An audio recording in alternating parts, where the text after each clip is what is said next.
अभिवादन स्वीकार कीजिए ब्रजेश मिश्रा का। आप देखना शुरू कर चुके हैं द डिबेट। बहनों भाइयों, आज प्रथम चरण में आधे उत्तर प्रदेश के 37 जनपदों में 3 करोड़ से ज्यादा मतदाताओं के क्षेत्र में आज पहले चरण का चुनाव समाप्त हो चुका है। शहरों की सरकार चुनने का ये प्रथम चरण आज कई मायनों में बहुत अहम रहा है और कई मायनों में बहुत अफसोस वाली घटनाएं भी हुई हैं, जिनके बारे में आज हम डिबेट में विस्तार से चर्चा करने वाले हैं। बहनों भाइयों, लोकतंत्र में जनता का वोट देने का बड़ा पवित्र कर्तव्य निर्धारित किया गया है, पर इस चुनाव में एक बड़े अफसोस वाली बात हो गई है। मैं लगातार इस बात की आशंका जता रहा था और वही हुआ, और इसको लेकर बहुत अफसोस जताया जाना चाहिए। लोगों को भी इस पर बहुत जागरूक होने की आवश्यकता है। बेहद अफसोस की बात है कि जो शहरों के चुनाव है, खासतौर पर नगर निगम के चुनाव, बड़े शहरों के चुनाव, वहां मतदाता वोट डालने में कोई रुचि नहीं दिखाते हैं। इससे ज्यादा खराब बात डेमोक्रेसी में और क्या हो सकती है, जबकि ये आपका चुनाव है। आपको जानकर अफसोस होगा, जो हमारे पास लेटेस्ट अब तक का डेटा मौजूद है वो बता रहा है लखनऊ में 35% वोट भी नहीं पड़े, 35% भी नहीं। गोरखपुर भी यही सीन है, प्रयागराज भी यही सीन है। अधिकांश जगहों में, बड़े शहरों में 35% के ऊपर वोट ही नहीं गया। तो ये उपेक्षा का भाव क्यों? जब आप ये कहते हैं कि आपके शहर में गंदगी है, आपके मोहल्ले में गंदगी है, आपके यहाँ साफ सफाई नहीं होती है, पीने का साफ पानी नहीं आता, सीवर सिस्टम खराब है, स्ट्रीट लाइट नहीं जल रही है, आवारा कुत्ते बहुत टहलते हैं, पार्क दुरुस्त नहीं है, तब आप वोट देने क्यों नहीं निकलते हैं? विधायक और सांसद के चुनाव में जुनून की हद तक वोट डालने वाला यही मतदाता, जब उसका अपना चुनाव है, अपने घर मोहल्ले अपने शहर की सफाई का, तो वो वोट देने नहीं निकलता। बहनों भाइयों, ये जागरूकता का अभाव नहीं है, बल्कि ये एक अजीब तरह की सोच है जो शहरी मतदाताओं में और खासतौर पर बड़े शहरों के मतदाताओं के दिमाग में बैठ गई है। वो नेताओं के चुनाव में तो जाते हैं वोट डालने, लेकिन अपने वोट चुनाव में वो वोट नहीं डालना चाहते हैं। और मैं कहना चाहता हूं उन 65% लोगों को जिन्होंने मतदान नहीं किया है और जो इस वक्त इस कार्यक्रम को देख रहे हैं, आपने गलत काम किया है। अब पूरे 5 साल इस बात की कोई शिकायत न करना कि आपके मोहल्ले में सफाई नहीं हुई। झाड़ू लेकर खुद साफ करो। अब बिल्कुल कंप्लेन मत करना कि जल भराव में पानी भर जाता है आपके घर के सामने। बिल्कुल शिकायत करने मत आना, क्योंकि वोट देने नहीं निकले हो तो शिकायत किस बात की करोगे? जब स्ट्रीट लाइट न जले तब खुद अपने घर से बल्ब निकाल के लगा लेना, शिकायत करने मत आना। 65% लोग अगर वर्सटाइल डेमोक्रेसी में अपने शहर के मेयर, सभासद, पार्षद चुनने में घरों से निकलेंगे नहीं, तो आप शिकायत किस बात के लिए मुंह उठाकर चले आएंगे? ऐसे लोगों को जो वोट देने नहीं आए, उन्हें शर्मिंदा होना चाहिए। किसी पेड़ के सामने जाकर सर झुका के 5 मिनट शर्मिंदा होना चाहिए जिन्होंने वोट नहीं डाला। आप सोच रहे होंगे मैं आपको शर्मिंदा करना चाहता हूं। हां, मैं करना चाहता हूं, और आपको शर्मिंदगी का भाव होना चाहिए कि जब आप अपने मोहल्ले में, अपने घर के सामने, अपने शहर के चुनाव में और साफ सफाई वाले चुनाव में खड़े नहीं हो सकते, आप किसके लिए खड़े हो सकते हैं? अपना घर साफ कर लो बस, और अपने घर का कूड़ा सड़क पर फेंक देना। इससे अधिक आप कर ही क्या सकते हो? और जब विधायक सांसद का चुनाव हो तो सड़क पर बैठ के लोट लोट के नारे लगाना और वोट डालना। विधायक सांसद कभी क्षेत्र में आकर आपकी साफ सफाई व्यवस्था नहीं देखते हैं, ये पार्षद और मेयर ही करते हैं।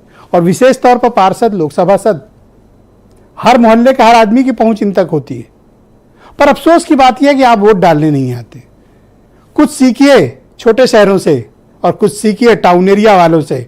बम्पर वोटिंग की है उन्होंने, कहीं कहीं 70%, कहीं 80%, कहीं 60%, कहीं 62%। छोटे शहरों में, नगर पंचायतों में तो रिकॉर्ड मतदान हुआ है। नगर पंचायत मतलब कस्बा, रूरल एरिया प्लस थोड़ा सा अर्बन एरिया, रिकॉर्ड मतदान उन्होंने किया है। और एक आप हैं जो बड़े शहरों में बैठे हैं, दिन भर ट्विटर, व्हाट्सएप, फेसबुक पे लगे रहते हैं। घर के बाहर गंदगी पड़ी हुई है, आपको चिंता नहीं है। इस देश में बौद्धिकता वाली बात करने वाले लोग बहुत मिलेंगे, लेकिन एक्शन में तब्दील करने वाले लोगों की तादाद बहुत थोड़ी है। सिर्फ 35% निकली। जो सिर्फ बातें करते हैं वो 65% है। और जो डेमोक्रेसी के महोत्सव में पार्टिसिपेट करते हैं वो महज 35% है। तो इन 65% वालों को बहनों भाइयों चिन्हित करिए और इनको एहसास कराइए कि इन्होंने गलत काम किया है। यह काम कौन करेगा? 35% वाले 65% वालों को शर्मिंदा करें कि आप अपने मोहल्ले शहर के चुनाव में सामने नहीं आते हो, वोट नहीं करते हो, तो किस बात के लिए वोट करोगे? सांसद और विधायक में बस, अपने में नहीं। खैर, ये तो हुई बात वोटिंग के कम परसेंटेज की। अच्छी बात भी है कि बिना किसी शोर शराबे, बिना किसी वायलेंस, बिना किसी बड़ी घटना के चुनाव सकुशल संपन्न हो गया। आधा उत्तर प्रदेश मतलब 10-12 राज्यों से बड़ा क्षेत्रफल, और यहां बिना हिंसा के चुनाव करा लेना उपलब्धि है। तो इसके लिए जो लोग भी इसमें पार्टिसिपेंट रहे हों, जिन्होंने भी इलेक्शन कराया, उन्होंने अच्छा काम किया। पहला विषय। दूसरा, वोटिंग परसेंटेज अब कम हुआ है तो कौन जीतेगा, अब यह बड़ा विषय है। लेकिन ऐसा कोई पहली बार नहीं हो रहा है कि बड़े शहरों में वोटिंग परसेंटेज कम है। वोटिंग परसेंटेज कम होने का फायदा बहुत बार शहरों में नहीं मिलता। हर बार जब भी वोटिंग परसेंटेज बड़े शहरों में कम हुआ, बीजेपी जीती है। अब इस बार देखना पड़ेगा क्या होगा। लेकिन इस बार चुनाव में एक बात बड़ी दिलचस्प दिखाई दी, वर्टिकल, 2 ध्रुवीय चुनाव, वही जो 2022 में था। आपने देखा हो 2017, 12 और इसके पहले के अर्बन बॉडीज के इलेक्शन मल्टी कार्नर फाइट होती थी।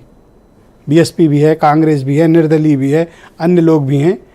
लेकिन इस बार माहौल में एक वर्टिकल डिवीजन था, division between Bharatiya Janata party and Samajwadi party.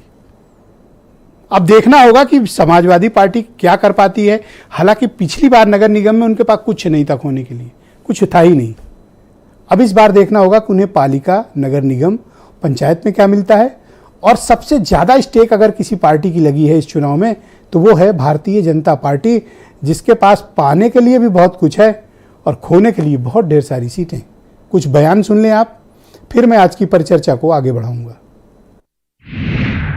क्योंकि जो पैसा डबल इंजन की सरकार दिल्ली और लखनऊ से भेजेगी, उस पैसे का सही इस्तेमाल जनता के हित में और विकास के लिए किया जा सके। अगर विकास की सोच ही नहीं होगी, योजनाओं का लाभ कहां पर गरीबों को देना है, कहां पर नगर के विकास में लगाना है, तो फिर वो पैसे का बंदरबांट हो जाएगा। यही तो होता था 17 के पहले। जगह जगह शिकायतें की जा रही हैं हमारे पार्टी के ट्विटर हैंडल से और समाजवादी पार्टी मीडिया सेल के माध्यम से। लगातार सूचना इलेक्शन कमीशन को, सरकार को, जिम्मेदार लोगों में जानकारी दी जा रही है कि किस तरीके से चुनाव को लेकर के भारतीय जनता पार्टी और प्रशासन के लोग मिलकर के लूट कर रहे हैं वोट की। हमारी पार्टी ये चुनाव अकेले अपने बलबूते पर पूरी तैयारी और दमदारी के साथ लड़ रही है। हमें पूरा भरोसा है कि हमारी पार्टी को अच्छा रिस्पांस मिलेगा, अच्छा रिजल्ट आएगा हमारी पार्टी का।